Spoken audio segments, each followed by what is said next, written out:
नमस्कार प्रिय विद्यार्थियों, मैं दिनेश चौधरी एक बार फिर आपका हार्दिक स्वागत करता हूं पराक्रम अकेडमी बनारस के इस ऑनलाइन प्लेटफॉर्म पर।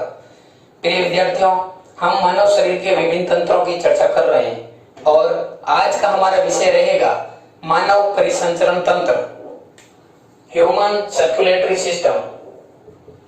मानव परिसंचरण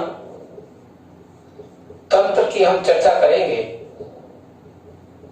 human circulatory system, human circulatory system की आज हम चर्चा करेंगे। परिसंचरण यानी मानव शरीर का एक ऐसा तंत्र जो परि यानी चारों ओर, संचरण यानी गमन करता है। यानी हम एक ऐसे तंत्र की चर्चा करेंगे जिसका जो ऑर्गन है या टिश्यू जो है वह पूरे शरीर के अंदर गमन करता हो। तो इसके नाम से ही विदित है चारों तरफ घूमने वाला। और हम भली भांति जानते हैं कि अपने शरीर के अंदर ब्लड जो है पूरे शरीर के अंदर फ्लो होता है, बहता है।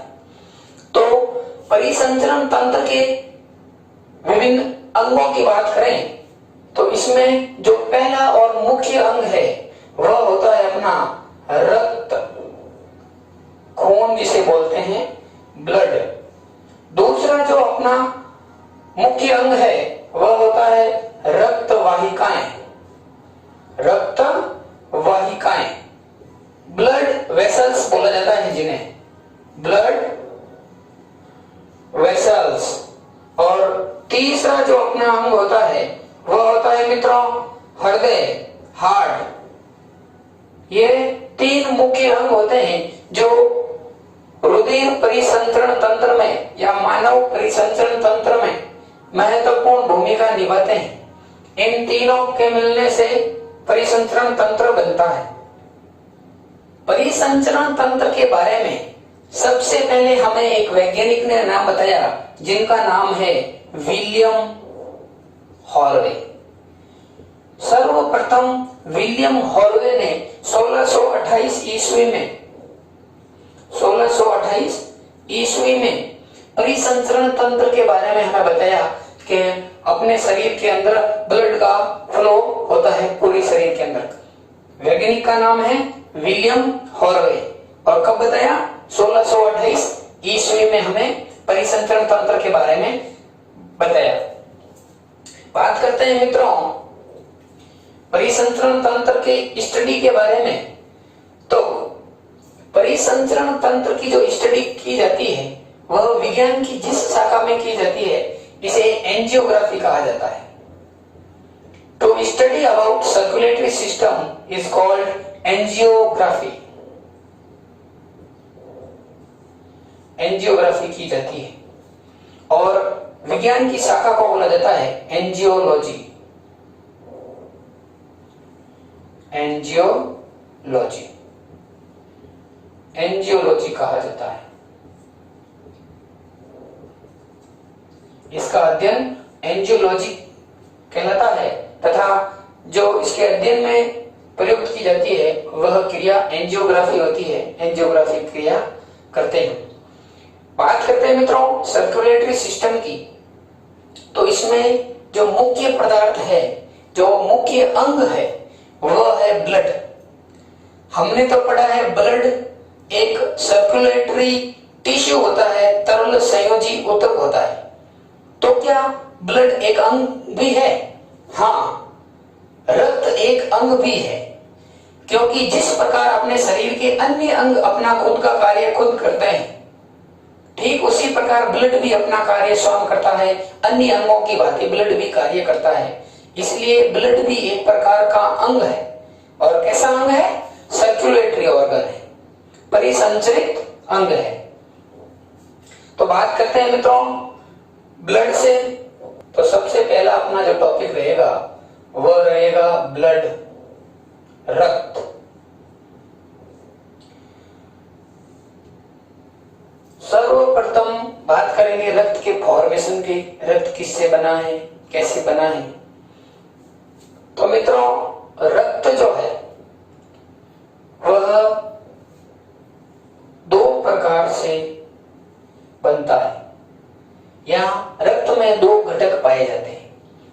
तरल होता है और दूसरा कणिकामय होता है। तो एक भाग इसका तरल होता है और दूसरा होता है कणिकामय। तरल भाग जो होता है इसे प्लाज्मा बोला जाता है।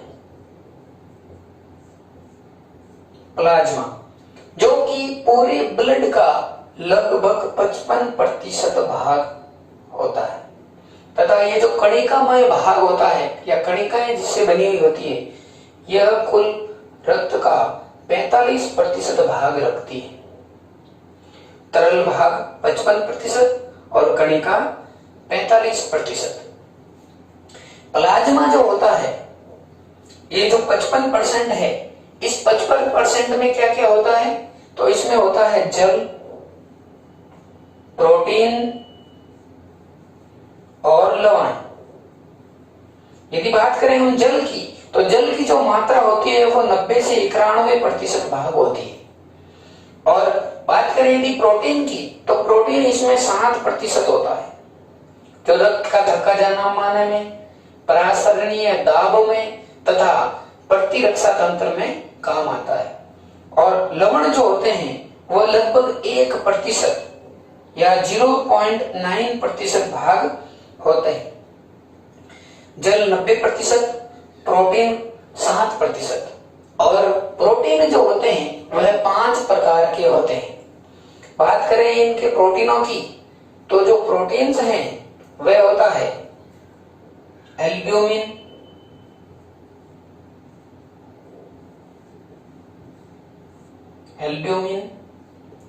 ग्लोब्यूलिन,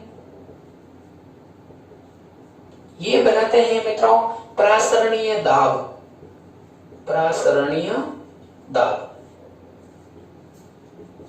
रक्त का परासरणीय दाब किन प्रोटीनों से बनता है? तो एल्ब्यूमिन और ग्लोब्यूलिन।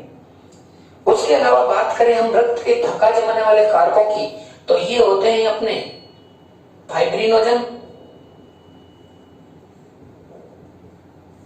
फाइब्रिनोजन और प्रोथ्रोम्बिन।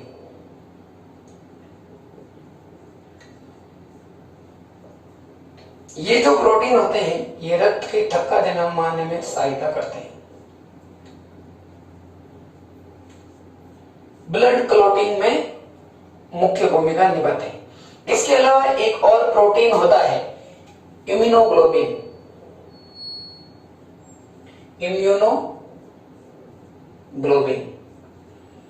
यह मित्रों प्रतिरक्षा तंत्र में काम आता है। यानी कुछ 5 प्रोटीन होते हैं तथा 7% भाग रखते हैं किसका? प्लाज्मा का। पूरे खून का नहीं, पूरे ब्लड का नहीं, प्लाज्मा का 7% भाग। यानी इस 55 का 7% भाग प्रोटीन रखते हैं। ये 5 प्रोटीन होते हैं। और लवण होते हैं वो 1% भाग रखते हैं, आयनिक अवस्था में पाए जाते हैं। और लवण होते हैं अपने potassium, calcium, manganese, ferrous, magnesium और manganese. Potassium, calcium, magnesium, ferrous और मैग्नीज, ये लवण होते हैं जो 1% भाग प्लाज्मा का रखते हैं। तो ये तो हो गया अपना प्लाज्मा का फॉर्मेशन जो 55% कुल रक्त का होता है। बात करें कणिकामय की, कणिकाएं 3 प्रकार की होती है, लाल रक्त कणिकाएं, श्वेत रुधिर कणिकाएं और प्लेटलेट्स जिन्हें बिंबाणु कहा जाता है। तो बात करते हैं मित्रों कणिकाओं की। तो ये जो कणिकाएं होती है कुल रक्त का 45% भाग रखती है तथा 3 प्रकार की मोटे तौर पर होती है। पहली जो होती है जिन्हें रेड ब्लड सेल कहा जाता है, लाल रक्त कणिकाएं। दूसरी होती है व्हाइट ब्लड सेल, सफेद रुधिर कणिकाएं। और तीसरी होती है प्लेटलेट्स। लाल रक्त कणिकाएं हीमोग्लोबिन की उपस्थिति के कारण लाल रंग की नजर आती है। यह हीमोग्लोबिन जो होता है जो ऑक्सीजन के परिवहन में भी सहायता करता है और इसमें जो धातु होती है वह आयरन होती है, लोह धातु होती है। तो यदि हमें पूछा जाए कि हीमोग्लोबिन के अंदर कौन सी धातु पाई जाती है, तो मित्रों हीमोग्लोबिन के अंदर आयरन धातु पाई जाती है और कलर इसका रेड कलर होता है। हीमोग्लोबिन हीम वर्णक के कारण, हीमोग्लोबिन में भी 5% हीम वर्णक पाया जाता है, यानी 5% ये धातु पाई जाती है, जिसके कारण लाल रंग उत्पन्न होता है और अपनी जो रुधिर कणिकाएं जो होती है लाल रंग की नजर आती है। बात करें लाल रुधिर कणिकाओं के निर्माण की, फॉर्मेशन की, तो जन्म से पूर्व यह अपने यकृत और प्लीहा में बनती है, यानी अपने लीवर और स्प्लीन में बनती है, और जन्म के बाद यह बनती है अपने मेरुरज्जु में। इसके जीवन अवधि की बात करें तो इसका जो सर्वाइवल टाइम होता है वह 120 दिन होता है, यानी लाल रक्त कणिकाएं 120 दिन तक जीवित रहती हैं। इसके बाद इसका पाचन हो जाता है यकृत में जाके, और जो पाचन क्रिया नहीं होती है यकृत के द्वारा वो चली जाती है स्प्लीन में, प्लीहा में। इसीलिए प्लीहा को आरबीसी का कब्रगाह भी कहा जाता है, क्योंकि प्लीहा में जाकर वो डेड होती है और जहां पर मरती है उसे कब्रिस्तान या शमशान घाट कहते हैं। तो आरबीसी का जो शमशान घाट है वो होता है अपना प्लीहा या स्प्लीन बोलते हैं जिसे। तो इसका आरबीसी का कब्रिस्तान, कब्रिस्तान कहो चाहे शमशान घाट कहो एक ही बात है, ये होता है अपना प्लीहा। इसके अलावा यदि अपने शरीर में आरबीसी की मात्रा ज्यादा हो तो भी वो जाके प्लीहा के अंदर स्टोर हो जाती है, वहां पर जमा हो जाती है। इसलिए प्लीहा को आरबीसी का या रक्त का ब्लड बैंक भी कहा जाता है। और इसके क्या संज्ञा दी गई है? ब्लड बैंक की संज्ञा दी गई है। प्लीहा को दो संज्ञाएं दी गई है, आरबीसी का कब्रिस्तान या शमशान घाट तथा आरबीसी का ब्लड बैंक। इसके सर्वाइव की बात करें 120 दिन, बनने की बात करें तो जन्म से पूर्व यकृत और प्लीहा में और जन्म के बाद मेरुरज्जु में। इसकी संख्या की यदि बात करें मित्रों तो यह होती है 40 से 45 लाख, 40 से 45 लाख प्रति mm³, ये संख्या में होती है। कुछ जीव ऐसे होते हैं जिनके आरबीसी में केंद्रक पाया जाता है, बाकी अधिकांश तो जीवों के आरबीसी में केंद्रक नहीं पाया जाता, प्लेटलेट्स में भी केंद्रक नहीं पाया जाता। 3 एक ऐसे अपवाद हैं जिनके आरबीसी में केंद्रक पाया जाता है, और वो अपवाद है ऊंट, जिराफ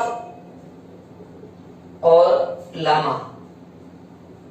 ये पेरोदेश का एक जानवर है जिसके आरबीसी में केंद्रक पाया जाता है, यानी 3 जानवरों के आरबीसी में केंद्रक पाया जाता है, और वो है ऊंट, जिराफ और लामा। बात करें मित्रों डब्ल्यूबीसी की, शरीर के सैनिकों की, रोग प्रतिरोधक क्षमता वाले रुधिर अणुओं की, प्रतिरक्षा तंत्र बनाने वाले रुधिर अणुओं की, तो ये होते हैं अपने डब्ल्यूबीसी, अपने सैनिक, यानी खून में लड़ने वाले सैनिक कौन है? डब्ल्यूबीसी। सफेद रुधिर कणिकाएं जो भक्षक कणिकाएं होती है, हानिकारक जीवाणु और बैक्टीरिया को मारती है तथा विभिन्न रोगाणुओं को भी मारती है। बात करें डब्ल्यूबीसी के बारे में तो डब्ल्यूबीसी का जो निर्माण होता है वह भिन्न भिन्न स्थानों पर होता है। कुछ डब्ल्यूबीसी यकृत में बनती है, कुछ थाइमस ग्रंथि में बनती है, कुछ मेरुरज्जु में बनती है। तो डब्ल्यूबीसी के पहले प्रकार देखते हैं मित्रों। डब्ल्यूबीसी मुख्यतः 2 प्रकार की होती है। एक होती है कणिकामय, कणिकामय यानी इसके भी कण पाए जाते हैं, और दूसरी होती है अकणिकामय, अकणिकामय। कणिकामय जो होती है ये 3 प्रकार की होती है, और तीनों प्रकार हैं एसिडोफिल, एसिडोफिल्स पहला प्रकार, बेसोफिल्स दूसरा प्रकार, और तीसरा प्रकार होता है इसका न्यूट्रिसोफिल्स, न्यूट्रिसोफिल्स। सर्वाधिक मात्रा में न्यूट्रोसोफिल्स होती है, सबसे कम बेसोफिल्स होती है 0 से 1%, और इसके अलावा होती है अपनी एसिडोफिल्स। 67% लगभग न्यूट्रोसोफिल्स होती है और 1% एसिडोफिल्स होती है। इसके अलावा जितनी भी कोशिकाएं होती है वह एसिडोफिल्स होती है। बात करें अकर्णिकामय कोशिकाओं की, अकर्णिकामय डब्ल्यूबीसी की, तो यह दो प्रकार से होती है। एक होती है मोनोसाइट और एक होती है लिम्फोसाइट। आपने नाम सुना होगा टी लिम्फोसाइट, बी लिम्फोसाइट। तो यह लिम्फोसाइट के प्रकार होते हैं। टी लिम्फोसाइट जो होती है वह स्मृति लिम्फोसाइट्स होती है जो टीके में काम आती है तथा बाद में वापस उसी रोगाणुओं को मारती है।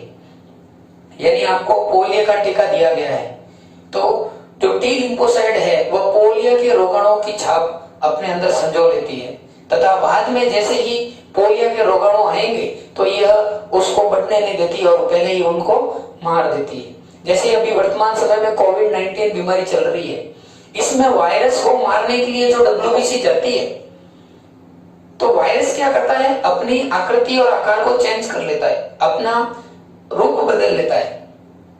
तो टी लिम्फोसाइट का निर्माण नहीं हो पाता है। अब जब टी लिम्फोसाइट का निर्माण ही नहीं होगा तो रोगाणुओं को वापस मार नहीं पाते हैं और जो मृत डब्ल्यूबीसी होती है वो फेफड़ों में जमा हो जाती है और सांस लेने में हमें दिक्कत महसूस होती है। तो बात करते हैं मोनोसाइट की। मोनोसाइट सबसे बड़ी डब्ल्यूबीसी होती है तथा ये जो लिम्फोसाइट्स हैं यह सबसे छोटी डब्ल्यूबीसी होते हैं। डब्ल्यूबीसी की यदि संख्या की बात करें तो डब्ल्यूबीसी 6000 से 8000 प्रति mm³ होती है। संख्या में काफी कम होती है।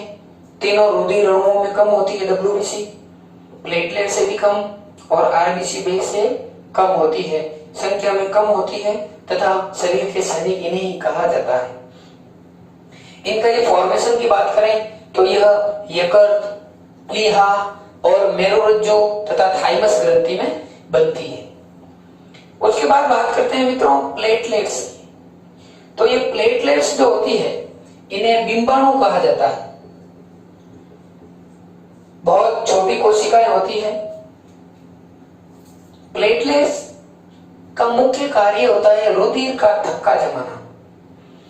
प्लेटलेट्स की संख्या की बात करें तो यह संख्या में 1.5 लाख से लगभग 4-4.5 लाख के मध्य होती है, प्रति mm³ होती है।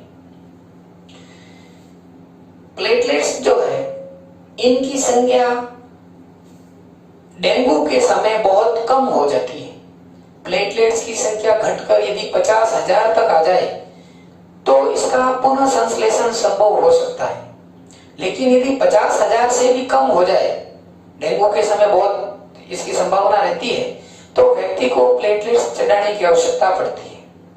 तो प्लेटलेट्स की जो संख्या होती है वो 1.5 लाख से 4 लाख के मध्य होती है। बात करें इनके निर्माण की तो इनका निर्माण भी मेरुरज्जु की कोशिकाओं में होता है। इनका निर्माण मेरुरज्जु की कोशिकाओं में होता है, मेरुरज्जु के अंदर होता है। बात करें इनके सर्वाइव टाइम की तो यह 8 से 10 दिन तक सर्वाइव करती है। इसके बाद यह डेड होती जाती है तथा वापस बनती जाती है। डब्ल्यूबीसी का जो सर्वाइव टाइम है वो भिन्न भिन्न प्रकार का है और डब्ल्यूबीसी जो होती है, कुछ डब्ल्यूबीसी 2 से 5 दिन तक जीवित रहती है और कुछ एक डब्ल्यूबीसी जो है लगभग 15-20 दिन भी जीवित रहती है। तो 2 से 5 दिन सामान्य इसकी जीवन अवधि माना गया है। यह हो गया मित्रों रक्त के बारे में। तथा रक्त जो है इसके कुछ महत्वपूर्ण तथ्यों की बात करते हैं। मानव शरीर में रक्त जो है 5 से 6 लीटर होता है। 5 से 6 लीटर होता है। पुरुषों में स्त्रियों की तुलना में 20 से 25% अधिक रक्त होता है। या बात करें स्त्रियों की तो स्त्रियों में 20 से 25% रक्त कम होता है, पुरुषों में अधिक। बात करते हैं मित्रों ब्लड के कुछ और महत्वपूर्ण तथ्यों की। तो ब्लड जो होता है यह क्षारीय प्रकृति का होता है। ब्लड क्षारीय प्रकृति का होता है। क्षारीय प्रकृति का एक तरल संयोजी ऊतक है। ब्लड कैसा ऑर्गन्स है? तरल संयोजी ऊतक, लिक्विड कनेक्टिव टिश्यू। हमने सर्कुलेटरी ऑर्गन भी कहा और अब हम ऊतक भी कह रहे हैं। यानी ब्लड जो है यह ऊतक भी है और ऑर्गन भी है। ऑर्गन की भांति कार्य करता है, इसलिए ब्लड को ऑर्गन बोला जाता है, और ब्लड को तरल संयोजी ऊतक भी कहा जाता है, क्योंकि ब्लड का जो फॉर्मेशन है वह सेल से बनना है और सेल से बनी हुई चीज ऊतक कहलाती है। तो ब्लड को हम ऊतक भी बोल सकते हैं और ब्लड को ऑर्गन भी बोल सकते हैं। अन्य महत्वपूर्ण तथ्यों में ब्लड जो है वह यदि थक्का रहित कारक हो, थक्का रहित कारक यानी पूरे ब्लड में से यदि मैं थक्का रहित कारक यानी फाइब्रिनोजन और प्रोथ्रोम्बिन प्रोटीन को हटा दूं तो जो पीछे बचा हुआ भाग है वह सीरम कहलाता है। इसके अलावा बात करें ब्लड की, तो ब्लड के अंदर एक प्रबल पॉलीसैकेराइड पदार्थ पाया जाता है जो प्रतिस्कंदक के रूप में कार्य करता है और वह होता है अपना हिपेरिन। तो इसमें प्राकृतिक प्रतिस्कंदक एंटीकोगुलेंट प्रतिस्कंदक पदार्थ होता है, विषम पॉलीसैकेराइड होता है और इसे हिपेरिन कहते हैं। इसे क्या कहा जाता है? हिपेरिन कहा जाता है। यानी हिपेरिन के कारण ही शरीर के अंदर रक्त का थक्का नहीं जमता। मुख्य यदि बात करें तो हिपेरिन के कारण ही प्लेटलेट्स जो होती है अपने थ्रोम्बोप्लास्टिन का स्राव नहीं करती है। बात करेंगे अब अभी थक्के की, थक्का कैसे बनता है। तो मित्रों ये हो गया अपना प्राकृतिक प्रतिस्कंदक जिसे हिपेरिन कहते हैं। जब हम ब्लड डोनेट करते हैं तो हमारा ब्लड एक थैली में लिया जाता है। आपने गौर किया होगा उस थैली के अंदर एक द्रव पदार्थ होता है। वह द्रव पदार्थ और कुछ नहीं होकर के एंटीकोगुलेंट होता है, प्रतिस्कंदक होता है, क्योंकि रुधिर जो है अपने बॉडी के बाहर आते ही उसमें धक्का जमने की प्रवृत्ति होगी, इसलिए उसमें प्रतिस्कंदक धक्का न जमने वाले कारक डाल दिए जाते हैं और वह कृत्रिम होते हैं, कृत्रिम प्रतिस्कंदक होते हैं। कृत्रिम प्रतिस्कंदक मुख्यतः दो चीजों से बने हुए होते हैं। वह होता है अपना सोडियम सिट्रेट, सोडियम सिट्रेट और सोडियम ऑक्जेलेट। सोडियम सिट्रेट और सोडियम ऑक्जेलेट का उपयोग किसमें किया जाता है? कृत्रिम प्रतिस्कंदक के रूप में किया जाता है। अपने घायल ऊतक से जब ब्लड बाहर निकलता है तो 2 से 5 मिनट के अंदर रक्त का धक्का जम जाता है। तो ब्लड क्लॉटिंग होने में समय कितना लगता है? 2 से 5 मिनट। 2 से 5 मिनट में यदि थक्का नहीं जमेगा तो अपना पूरा जो ब्लड है वो शरीर से बाहर आ जाता है। इसलिए 2 से 5 मिनट के अंदर थक्का जम जाता है। यदि थक्का 2 से 5 मिनट के अंदर नहीं जम रहा है तो इसका मतलब है उस व्यक्ति में थक्का जमने वाले कारकों की कमी है। रुधिर के अंदर जो प्रासरणीय दाब होता है वह प्रासरणीय दाब एड्रेनलिन ग्रंथि द्वारा या जिसे अधिवक ग्रंथि कहते हैं उसके द्वारा नियंत्रित किया जाता है। यानी रक्त का प्रासरणीय दाब एड्रिनल ग्रंथि द्वारा एड्रेनल ग्रंथि द्वारा, या जिसे अधिवक्र ग्रंथि कहते हैं, इसके द्वारा नियंत्रण किया जाता है या नियंत्रित होता है। आगे बात करते हैं मित्रों थक्के की। रुधिर का थक्का क्या होता है? रुधिर का थक्का, रुधिर का थक्का, ब्लड क्लोटिंग। रुधिर का थक्का कैसे जमता है? रुधिर का थक्का जो है यह घायल ऊतक तथा प्लेटलेट्स से होता क्या है, ये जो प्लेटलेट्स होती है वह घायल ऊतक के संपर्क में आने से थ्रोम्बोप्लास्टिन पदार्थ का स्राव करती है। घायल ऊतक के संपर्क से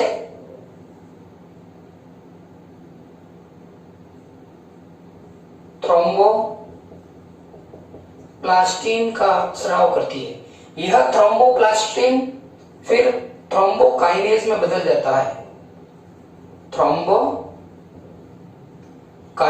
में परिवर्तित हो जाता है। यह थ्रोम्बोकाइनेज रुधिर में उपस्थित कैल्शियम आयन के साथ मिलकर के उत्प्रेरक की भांति कार्य करता है और रुधिर का जो प्रोटीन है प्रोथ्रोम्बिन,